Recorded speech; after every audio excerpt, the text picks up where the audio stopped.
Fall of the French monarchy.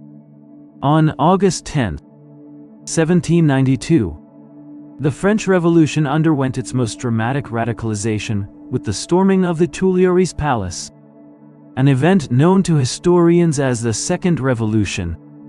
Paris was in turmoil.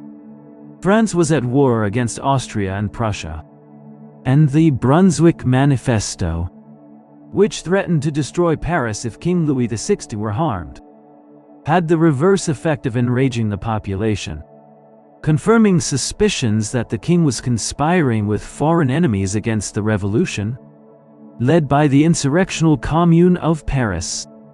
A crowd of sans-culottes, radical urban workers, and battalions of fédérés, national volunteers, marched on the palace where the royal family resided. Under a form of house arrest, the defense of the palace fell to about 900 members of the Swiss Guard, loyal to the death, and some nobles. The king and Queen Marie Antoinette fled to seek refuge in the nearby Legislative Assembly before the main combat began. What followed was a brutal massacre. The Swiss Guards, without clear orders and outnumbered, were overwhelmed and slaughtered by the enraged mob.